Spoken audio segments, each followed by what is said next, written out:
All right, pleasant good morning. John Walk, Dan Morgan here at Lone Star Christian Sports Network. We are here at the TAPSCon 2023, and I'm joined by Athletic Director of Founders Christian School, Dan Baker.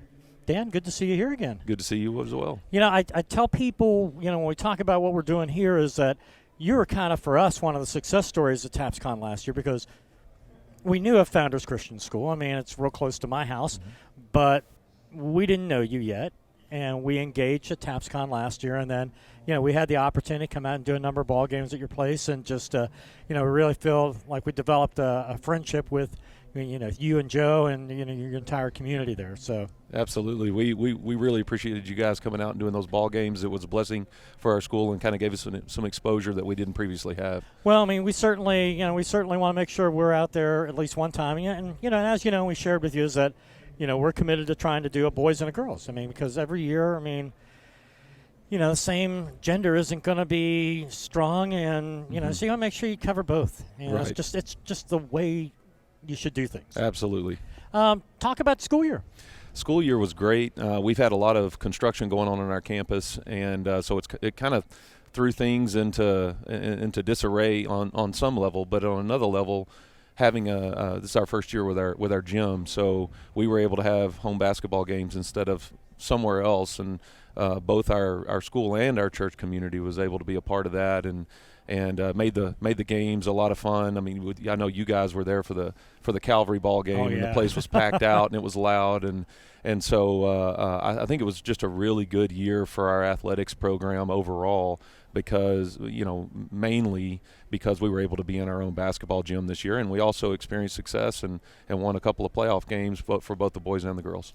I don't know if you told me, and if you didn't, that's okay. But I think I had stopped by. I think your folks were doing a car wash to raise funds to go yes. to the state track meet, and my car was a little more than dirty, right. So I was more than willing to help it. Your kids did a great job, but I think your folks shared with me that you guys are going to play six-man tackle football this year after having been flagged for a while. We are, and we are extremely excited about that. That's going to be the big change for 2023-2024 is adding six-man football. So I think they were sharing, the ladies that were there were sharing with me that you're going to play in that what's kind of like I would say almost like it was like a dog park over there on the left-hand side. So you're going to put your field there. Have you started to mark line anything yet? Okay. Yeah. Everything is actually right now. This morning, there's some people out there that are fertilizing and also aerating the field and all of that. So it's Lord willing, it'll be ready to go by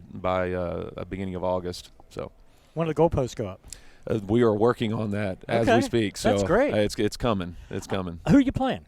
We are playing in Division III, District 5. So there was a team that moved out, and TAPS was gracious enough in the middle of the 2-year cycle to insert us into District 5 in place of that other team. So we'll be playing Brazosport Christian, Baytown Christian, and just the rest of that district, Divine Savior, so on and so forth. What about non-district? Non-district, we have Heritage Christian, who won the state championship last year, Longview Heritage. We're going to travel up there and play them in week 3. Yeah, we're throwing right into it. So, and then we're also playing. We're off week 2, and then week 1 we're playing. Gosh, it's slipping my mind right now. I can't remember.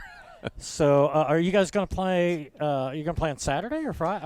We're going to do our best to play on Fridays, and for all the way across. I know all of our away games are on Fridays. Right. This will be our first experience with home games, so we're trying to figure out the lighting situation, we don't have to play on Saturdays. Okay.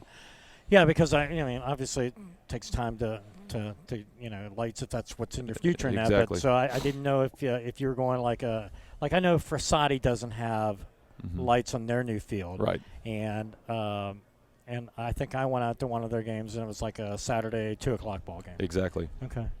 Yeah, I think Pasadena First Baptist, they use the crank up, the light generators. Yeah, that's the around. Solution we're looking for right now. Yeah, looking at you. It looked fine on their field, and they're right on, a heavy street right there. So okay. Yeah. So what's in store other than football for 2023, 2024? Talk about, some of your programs, kids. So it looks like we're going to have one thing we're really excited about in the fall is it looks like we're going to have a full boys cross country team this year. That's something that we haven't had previously. So we're going to be able to take, it looks like 5 or 6 guys to the state meet and actually compete as a team rather than as individuals. Okay. So that's exciting. And then of course we've already talked about football. Volleyball, our team has improved immensely. We have under the leadership of your wife. She's the head volleyball coach, and it's really coming along. We haven't had a lot of wins in our first 3 years, but I'm looking forward to what's going to happen this year in volleyball.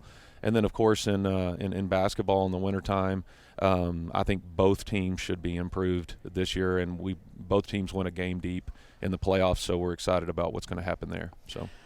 Well, that's great. Well, like I said, I'll tell you what, we really enjoy coming out there. You and Joe and your wife and everybody really make it comfortable for us. And your people are great. Just a great atmosphere. You're right. That Calvary, woo! Yeah, that was good games. It was great. And you guys won. You lost to Baytown in the playoffs. We did. Yeah, we lost to Baytown. That kind of surprised me a little bit. You're saying it did you too? But all the credit to Baytown. They came in and we were up 17 in the third quarter, if I remember correctly, with about 4 minutes left in the third quarter, and they just decided to turn up the heat, and we weren't ready for it. That's just all there was to it. Yeah, so I had gone out and I had seen they played like on a Saturday night. And or whatever it was, and I'd seen it, and maybe they just didn't have a good ball game. And having seen, you guys against Calvary, I'm going like, man, there's no way you guys should lose. Yeah, well, they went out there and just to be real with you, they, like I said, they turned up the heat and they pushed us around a little bit, and got the win and actually flipped the script on us. I think we were up 17 in the third quarter. We ended up losing by 15. And what we've been talking to our guys about it since that loss is you've got to learn from this. Either you can let it impact you negatively and pout about it, or you can learn from it and be ready for it when it comes next year. Just final question. What do you all feel like you need to do as a community of smaller schools to help yourselves out as a group? I think, and to be honest with you, we're in a district that does a really good job of this in 1A. It's just being organized and making sure that you're ahead of things rather than always responding to things. This came up, so we had to respond to it. We're changing schedules. We're doing all this kind of stuff. Kind of being out ahead of stuff really helps out in the smaller school, doesn't lead to a lot of conflict that can sometimes be there. And as I said, we're in a really good district where all the schools are involved and trying to stay out ahead of things where problems don't pop up. Okay. Well, very good. Again, I know you've got 11 o'clock education session coming up.